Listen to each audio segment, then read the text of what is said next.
Madame, Monsieur, bonsoir. C'est l'heure de l'information sur la télévision républicaine. Les titres de ce 20h. Le nouveau campus des Koumambang, dans l'arrondissement d'Hawaï, a servi de cadre ce jour à la remise des sabres à 376 élèves officiers d'active de l'école militaire interarmée. Vous aurez les détails de cette cérémonie, la 41e promotion, qui symbolise un engagement à servir la nation avec loyauté. Ensuite, l'atelier central de construction des armées et de la gendarmerie a été inauguré ce jeudi. Un événement tenu au centre de formation technique des armées des Kounou. Une infrastructure qui vient faciliter la confection des équipements vestimentaires des corps armés. Et enfin, les travaux d'urgence de renforcement des capacités d'extension d'eau potable et vulgarisation de la campagne nationale de 200 000 branchements neufs ont été entamés ce jour à Yaoundé 6e. Objectif, améliorer la pression, réduire les pertes et garantir une continuité de service. Mesdames, Messieurs, c'est tout pour le sommaire. Le développement, c'est tout de suite.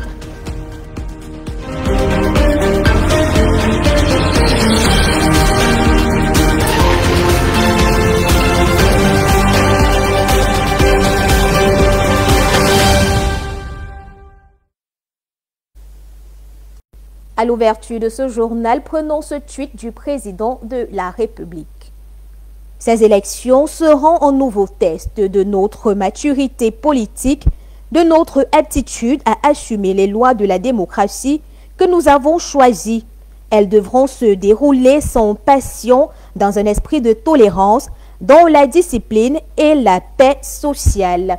Signé Son Excellence Paul Biya, président de la République du Cameroun. À la suite de ce journal, 376 élèves officiers d'active de l'école militaire interarmée ont reçu leur sabre. Ce jour, au nouveau campus des Koumambang, dans l'arrondissement d'Hawaï, la cérémonie de cette 41e promotion de l'EMIA marque un symbole d'engagement à servir la nation avec loyauté. Les détails avec Élisée Yonda et Muriel Ondieu. Élèves officiers de la 41e promotion de l'EMIA. À genoux! Ils sont au total 376 élèves officiers d'active de la 41e promotion de l'école militaire interarmée EMIA à recevoir les sabres ce 25 septembre 2025. Cérémonie solennelle au nouveau campus de l'EMIA à Koumambang, dans l'arrondissement d'Hawaï, département de la Mefou et Afamba, région du centre. C'est le passage officiel de la situation d'élèves officiers probatoires pour celle d'élèves officiers. Les officiers de la 41e promotion que vous avez, à qui on a reçu des sabres, sont aptes à devenir des officiers.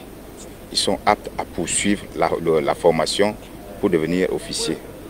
Le rituel d'adoubement avant de céder le sabre, le traditionnel engagement de ces élèves officiers qui réitèrent honneur et fidélité. Le symbole du courage, c'est le symbole de la loyauté, c'est le symbole de l'abnégation. Ça marque également un engagement pour ceux qui l'ont reçu de servir leur patrie jusqu'au sacrifice suprême. Chant de ralliement, ils sont prêts à assumer l'autorité et le commandement, la capacité à diriger qui passe par une formation accrue et rigoureuse. Pendant cette année, il va subir des tests, il va subir une formation qui va de la formation de soldats et la formation commune de base. Et il va également suivre la formation de gradés, la formation de sous-officiers et certains modules complémentaires, notamment les modules de lutte contre le terrorisme, le module des forces spéciales, le cours de formation rapide de conducteurs, et pour ne citer que cela. C'est donc la fin de la formation de base, l'accès à la première année de leur cursus de formation. Sabre à la main, la 41e promotion des élèves officiers d'active marque un pas de plus sur le chemin de la loyauté pour rendre la patrie fière.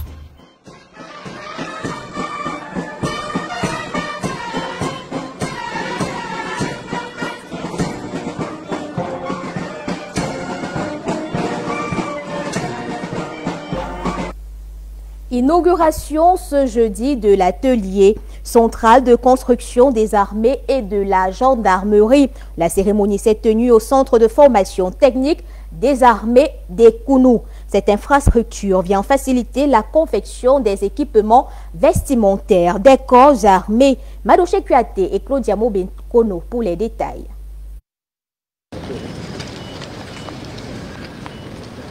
Coupure du ruban pour dévoiler et inaugurer l'atelier central de construction des armées et de la gendarmerie. Cette infrastructure, dont les travaux de construction ont débuté il y a quelques mois, est une initiative importante du ministère de la Défense visant à renforcer les capacités industrielles militaires du pays pour améliorer son autonomie stratégique et répondre aux enjeux de sécurité.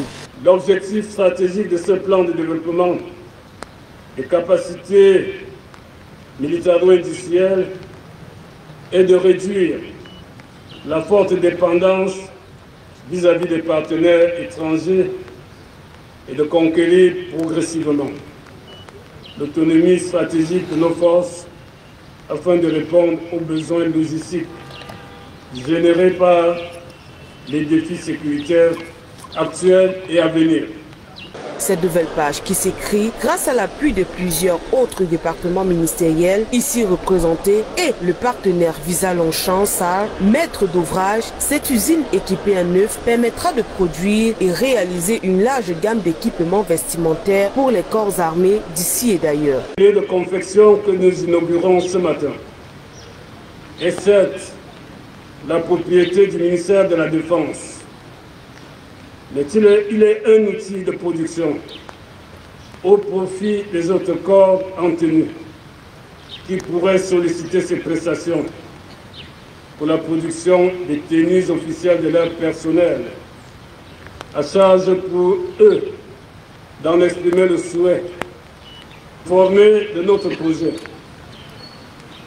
Les ministres de la Défense de certains pays de la sous-région, Afrique centrale, ont d'ores et déjà marqué leur intérêt à collaborer avec nous et, le cas échéant, à passer les commandes pour leurs armées, leur police et les divers corps en tenue. Tout en prescrivant responsabilité et diligence dans l'utilisation, le ministre délégué à la présidence chargée de la Défense a dit combien vaste est l'agenda des réalisations en cours et en voie. Construction et l'équipement de l'atelier de production des chaussures militaires, dont les travaux devraient débuter dans quelques semaines seulement. La construction et l'équipement d'une usine de fabrication de gilets pare-balles, des plaques balistiques, de type 4.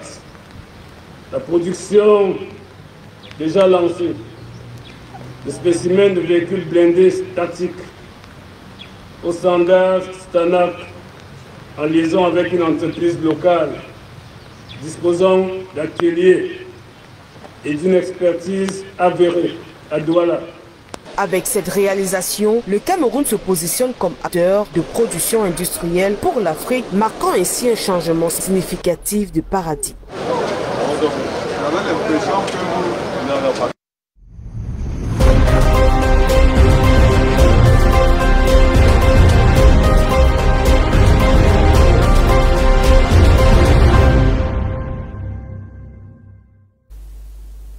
La communauté du Septentrion est favorable à un climat de paix pour l'élection à venir. C'est ce qu'il faut retenir de la concertation tenue hier à Douala dans le cadre du prolongement de la journée internationale de la paix.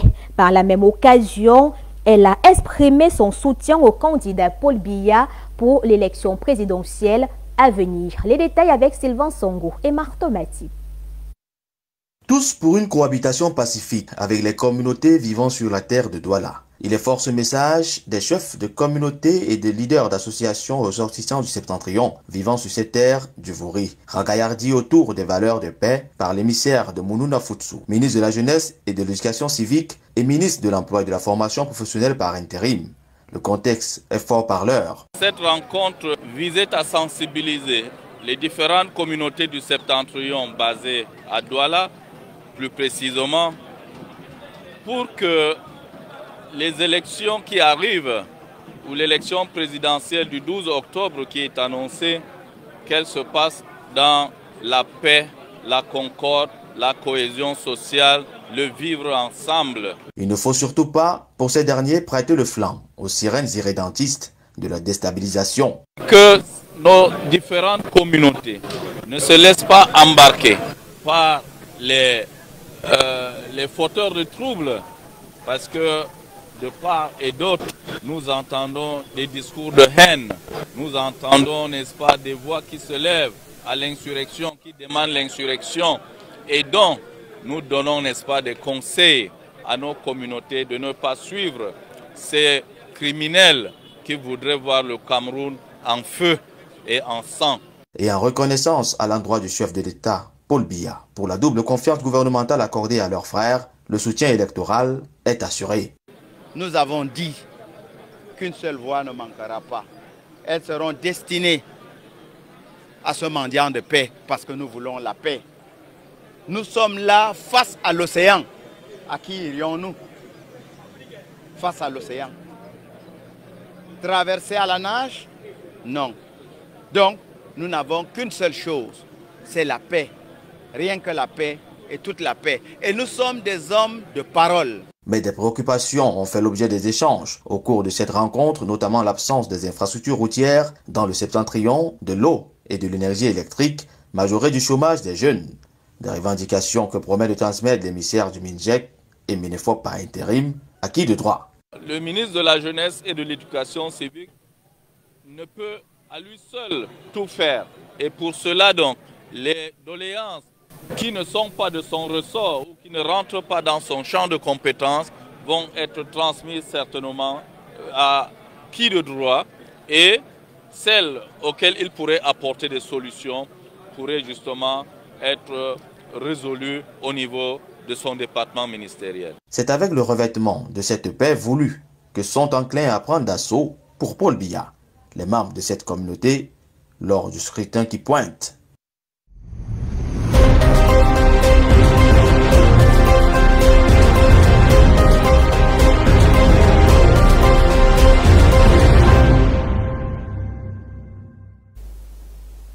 Le ministre de l'Habitat et du Développement urbain, Célestine Ketcha-Cortez, a procédé ce jeudi au lancement des travaux d'aménagement d'un tronçon de route du quartier Carrière, lieu-dit Chapelle, Carrefour, Ponche-Sable. Ceci va permettre l'amélioration des conditions de vie des populations et aussi la mobilité des usagers. Les détails avec Charles Ondor et Clara Demarabs. Cette boue qui rend la route presque impraticable après les pluies et qui cause de nombreux désagréments ne sera plus qu'un souvenir pour les populations du quartier Carrière Meva. Célestine Ketcha-Cortez, ministre de l'Habitat et du Développement urbain, a elle-même procédé au lancement des travaux de ce tronçon de route entre le quartier Carrière, lieu-dit Chapelle, jusqu'au carrefour Pont de Sable. Les engins sont là, prêts à servir. Les travaux sont immédiats. Comme Colmesen, comme Komkana, comme d'autres quartiers, la stratégie d'amélioration de la mobilité et donc des conditions de vie du président de la République ne laisse personne derrière. C'est pourquoi aujourd'hui, nous sommes là pour poser ce premier pavé pour des travaux qui vont démarrer ce jour et qui ont démarré d'ailleurs, je crois que les populations ont vu, et qui vont se poursuivre. Nous avons doté à une des deux d'une unité de production de pavés. De manière, avec la plus grande synergie, nous allons poursuivre aussi bien sûr le budget de l'État, du MINDU, qu'à travers l'unité pilote pour que ce quartier Carrière Meva sortent de la précarité. La réalisation de ce chantier est un rêve qui devient réalité et va permettre de mettre fin à la souffrance des populations en améliorant leurs conditions de vie et la mobilité. Quand je regarde mes pieds, je vois la boue partout. C'est un message pour nous dire combien de populations de ces quartiers souffrent. Donc on vit les réalités des souffrances des populations de ces quartiers. Et aujourd'hui, grâce à vous, Madame le ministre, on ne va plus souffrir. Hier, c'était encore comme un rêve. Aujourd'hui, c'est devenu une réalité. Ce projet fait partie des stratégies du gouvernement pour la modernisation des villes du Cameroun, annoncées par le chef de l'État et qui participe à l'amélioration des conditions de vie des populations et au développement du pays.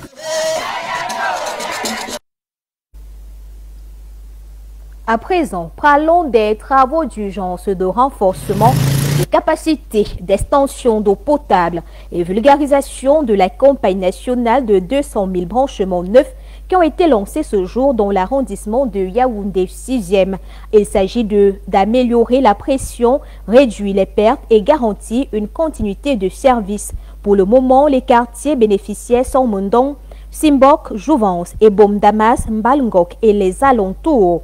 À propos, écoutons le gouverneur du centre et le directeur général de Kamwata.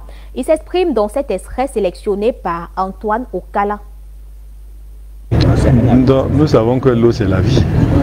Donc l'espoir c'est déjà que les gens vont vivre bien sans avoir les maladies hydriques. À une minute, dites-moi qu'il n'y a pas l'eau. C'est d'abord ça. Deuxième chose, c'est que on amène l'eau jusqu'à la porte de même des petits citoyens. Ce n'est pas seulement pour les grands. Et ils vont bénéficier de toute cette largesse du chef de l'État qui veut que tout le monde puisse vivre bien dans un environnement sain. Et donc nous voulons donc encourager Kamwata dans cette démarche. Kamwata qui est là pour la mise en œuvre des politiques du chef de l'État en matière de l'eau.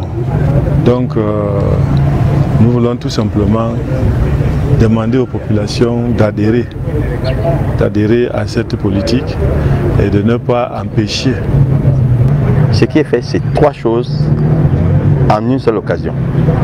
C'est le lancement des travaux de ce projet d'extension de réseau secondaire de 400 mm de diamètre vers des confins beaucoup plus éloignés pour satisfaire les quartiers Ebom, Damas, Mendon, Nkolzié, Mbalngon, Monté-Jouvence, Damas, ainsi de suite, pour un meilleur accès à l'eau potable. Ceci sera accompagné, renforcé par une campagne d'extension du réseau au niveau tertiaire, c'est-à-dire vers les ménages. Et la campagne de facilitation des branchements va se poursuivre. D'ailleurs, une agence a été créée dans ce quartier, à Mindon, et une autre a également été créée à Hala, quartier qui sera aussi satisfait pour que les populations soient plus proches, n'est-ce pas, de leur service public d'eau potable. Et je crois qu'avec tout ça, les populations sentiront une meilleure amélioration de leurs conditions en ce qui concerne l'eau potable. Et surtout l'eau potable publique qui est moins chère, la moins chère du Cameroun, 1000 litres à 350 francs, il faut le faire. Il faut dire que ce projet a été instruit par le président de la République et cette localité va voir revenir les bonnes fontaines publiques en tant que commune pilote. Poursuivons avec le Centre national d'études et d'expérimentation du machinisme agricole pour le littoral, antenne d'un Konsamba, qui a été officiellement ouvert ce 24 septembre par le gouverneur de la région du littoral, Samuel Dieudonné Ivara Dibois. Ce don du chef de l'État vise à révolutionner le secteur agro-pastoral tout en contribuant à l'amélioration des conditions de vie des travailleurs et des producteurs pour un rendement meilleur. Apollinaire Kameni, notre correspondant pour les détails.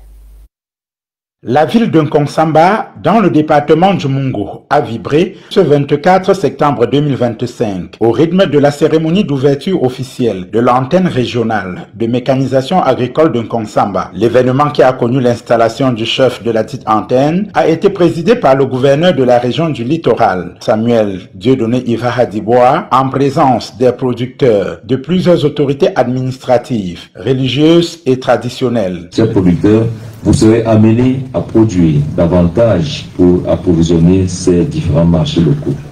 Faites donc intervenir ces engins dans le système de production. Nous pourrons donc par là diminuer considérablement les importations massives des produits vivriers, en particulier le riz, le maïs, l'huile de palme qui se chiffre annuellement à plusieurs dizaines de milliards, ce qui contribuerait au rendement, au redressement de la balance commerciale et d'assurer de manière permanente notre sécurité alimentaire. Cette antenne régionale de mécanisation agricole de Nkonsamba, fruit d'une importante dotation en machines agricoles offerte par le chef de l'État, son Excellence Paul Biya, marque une étape décisive dans la modernisation du secteur agricole. Cette opportunité que leur a offerte le chef de l'État en dotant le cinéma de tous ces engins, et nous sommes vraiment décidés à donner au cinéma sa vraie nature, centre national, à devenir national, donc à être partout où les agriculteurs, les éleveurs, tous les entrepreneurs agro-pastoraux nous attendent. Grâce à ces équipements de pointe, les producteurs de la région du littoral et du sud-ouest bénéficieront désormais des conditions optimales pour accroître leur rendement, améliorer la qualité de leur production et participer activement à la révolution agricole tant souhaitée. Nous allons faire des descentes sur le terrain pour établir les besoins des producteurs afin de les sortir des factures pro forma qui vont leur permettre d'avoir les engins dans leur exploitation. Je demande aux producteurs que ce qu'ils ont attendu pendant longtemps est déjà là. C'est le moment plus que jamais, n'est-ce pas, de se rapprocher de nous, de venir dans nos services, solliciter, n'est-ce pas, tous leurs besoins en ce qui concerne la mécanisation agricole. Un geste salué par l'ensemble des acteurs du monde rural qui voient dans cette initiative une véritable bouffée d'oxygène pour le développement de l'agriculture et l'autonomisation des communautés locales. La cérémonie de présentation du projet d'appui au développement rural PADER 3 a eu lieu hier, couplé à l'atelier de remise du document de plaidoyer des centres de formation professionnelle privés. Objectif, améliorer la formation des professionnels dans le domaine agro-pastoral ainsi que le fonctionnement des centres privés de formation. Les détails dans ce reportage d'Antoine Okala. Le programme d'appui au développement rural vise à assurer les avancées socio-économiques des communautés à travers la durabilité des systèmes de production agricole, tout en tenant compte des enjeux liés au climat, au foncier et au genre. L'agriculture et l'élevage occupent une place stratégique dans notre économie. Ils représentent non seulement les principaux leviers de croissance et de sécurité alimentaire, mais également ces secteurs sont porteurs d'emplois pour les couches vulnérables que sont les jeunes et les femmes. Le PADER, qui en est à sa phase 3, connaît une influence certaine dans les secteurs agricoles et élevage au Cameroun. Des statistiques de l'Institut national de la statistique révèlent que le secteur agricole au sens large, avec l'élevage et la pêche, constitue 48% de création d'emplois devant le tertiaire et le secondaire. Dans ce processus qui devrait s'achever en 2027, l'apport de la coopération entre le Cameroun et l'Allemagne sera déterminant. Le développement économique rural au Cameroun n'est pas possible. Pour cette raison, la coopération allemande travaille ensemble avec Minader, Menepia, Minfop pour améliorer la formation professionnelle agropastorale. Et la raison pourquoi? On voit un grand potentiel pour la création d'emplois, pour l'exportation dans les secteurs agricoles. Un plaidoyer qui s'avère bienvenu pour les centres de formation privés et pour les jeunes engagés dans les métiers agro-pastoraux. Les centres de formation professionnelle ont des contraintes concrètes sur le terrain et entre autres l'insertion socio-professionnelle des jeunes au terme de la formation. Il est important ici de dire qu'au terme de la formation, les jeunes ont besoin de s'insérer et dans ce cadre, ils aimeraient avoir des subventions, des crédits de démarrage de leurs activités pour leur permettre de s'installer dans leur propre compte. Au final, d'autres résultats probants sont attendus pour le bien-être des agriculteurs et des éleveurs.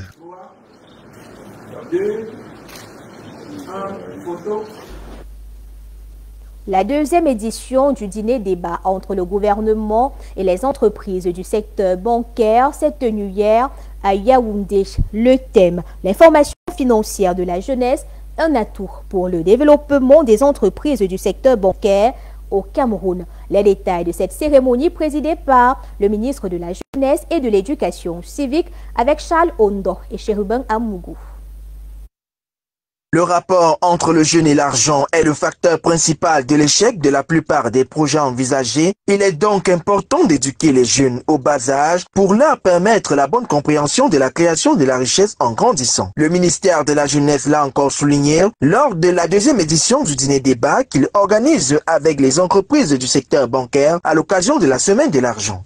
C'est pourquoi il est important de commencer cette éducation assez tôt pour pouvoir permettre aux jeunes, en grandissant, de développer tous les outils, n'est-ce pas, la bonne compréhension de l'économie, de la création de la richesse, de la production de l'argent, de son management, de sa gestion, de son investissement.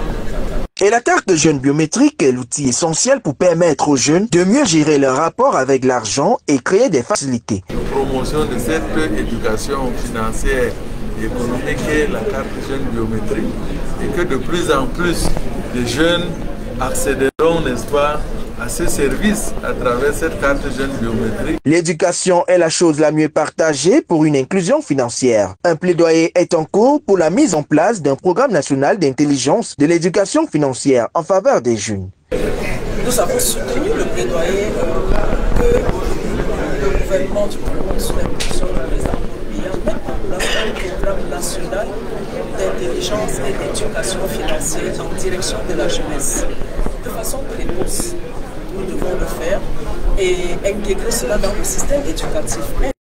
L'argent est le nerf de la guerre. La jeunesse est donc appelée à s'informer pour mieux gérer les finances pour un Cameroun émergent et prospère. À présent, allons un peu plus loin. Dans la région du Nord, la communauté urbaine de Garoua a tenu ce mercredi la 16e session ordinaire du Conseil de communauté consacrée à l'évaluation à mi-parcours de l'exécution du budget de l'exercice de l'année en cours. Ceci pour la période du 1er janvier au 31 juillet 2025. Toutes les délibérations ont été adoptées à l'unanimité par les conseillers. Les détails avec Amadou Adi et Bello Yaouba.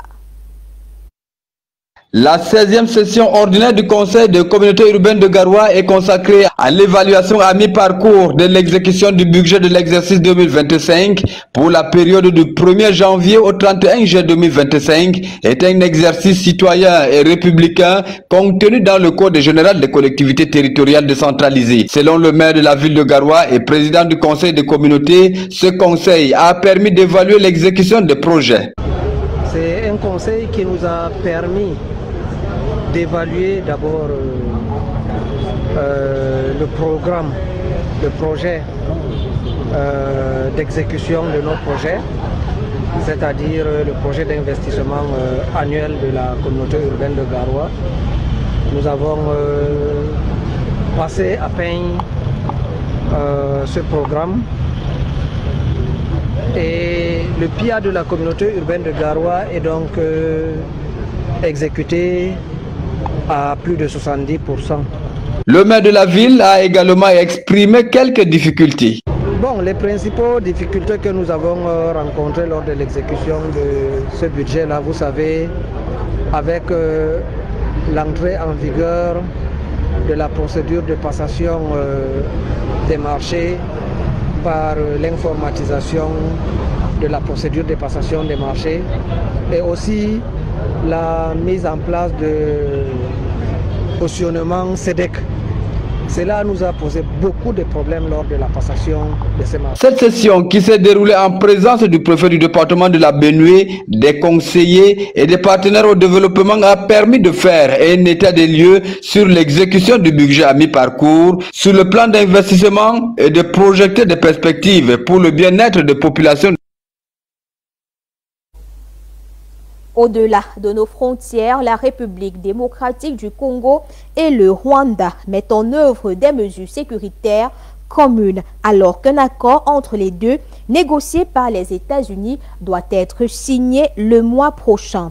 Et au Malawi, élu avec 57% des voix, Peter Mutharika retourne à la présidence. Les détails de ces informations dans ce condensé de l'actualité étrangère que signe Clara Demarabs.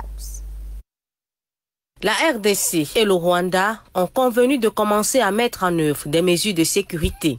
Alors qu'un accord entre les deux, négocié par les États-Unis, doit être signé le mois prochain, cela constitue une étape clé vers la mise en œuvre de l'accord de paix, alors que des inquiétudes persistent quant à l'absence de progrès. Conclu lors d'une réunion à Washington les 17 et 18 septembre, l'accord devrait entrer en vigueur le 1er octobre 2025, selon le communiqué conjoint publié par les États-Unis, le Qatar, le Togo et la Commission de l'Union africaine. Les membres du mécanisme conjoint de coordination de la sécurité ont également échangé des renseignements afin de mieux comprendre la situation sur le terrain pour neutraliser les forces démocratiques et à lever les mesures défensives prises par le Rwanda, selon le communiqué.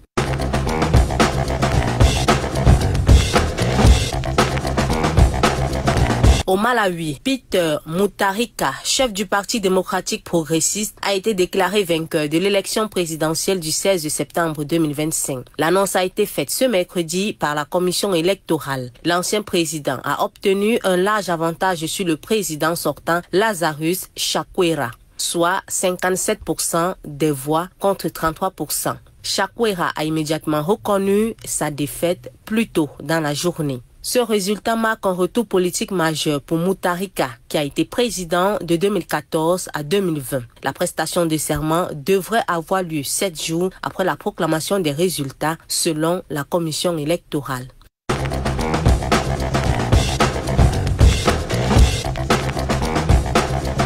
En France, l'ancien président Nicolas Sarkozy a été reconnu coupable d'association de malfaiteurs et condamné à 5 ans de prison. Selon le jugement, il aurait permis à ses proches collaborateurs d'agir pour obtenir des soutiens financiers du régime libyen entre 2005 et 2007. Sur les accusations de recel, de détournement de fonds publics et de corruption passive, Sarkozy a été relaxé. La présidente du tribunal, Nathalie Gavarino, a indiqué que Nicolas Sarkozy était coupable d'association de malfaiteurs, mais pas de ses autres infractions. Elle a précisé que ce jugement concernait sa complicité dans le fait d'avoir laissé opérer ses proches pour obtenir des financements libyens.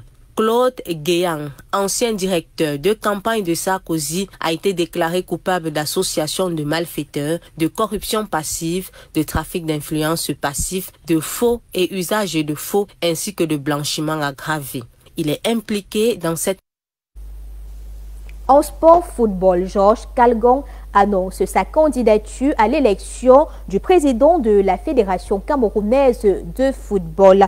Déclaration faite cet après-midi au cours de la dédicace de son œuvre intitulée « Réinventer le football camerounais, une vision pour la renaissance de la FECAFOOT ». Les précisions de la cérémonie tenue à Yaoundé avec Charles Ondo et Éric Bilon. Je voudrais officiellement annoncer ma candidature à la tête de la Fédération camerounaise de football pour les élections du 29 novembre 2025. En faisant cette annonce officielle devant la presse, Georges Calgon, président de club, s'appuie sur son programme contenu dans cet ouvrage et dans lequel il détaille les points essentiels de son projet qui repose sur plusieurs axes, notamment le football jeune. Nous, acteurs de football, sommes engagés depuis plusieurs années à travailler à la base. Mais un peu plus de 10 ans déjà, tout est à la traîne. Le football amateur et le football jeune est abandonné. La gouvernance et la santé financière de l'institution qu'il veut diriger en constituent les points essentiels. Un projet que je présente aux Camerounais afin que chaque maillon de la chaîne qui intervient partant du gouvernement camerounais, j'appelle tous les investisseurs de football à refaire confiance à notre système et à porter ce football. L'ouvrage de 149 pages compte 18 chapitres. Celui-ci fait un état des lieux du football camerounais et présente le projet de campagne du candidat à la candidature pour l'élection à la présidence de la FECAFOOT prévue le 29 novembre prochain. Mesdames, Messieurs, fin du 20h de ce soir. Merci de nous avoir suivis. Nos programmes se poursuivent et moi-même, je vous dis à demain lorsqu'il sera 20h. D'ici là, portez-vous bien.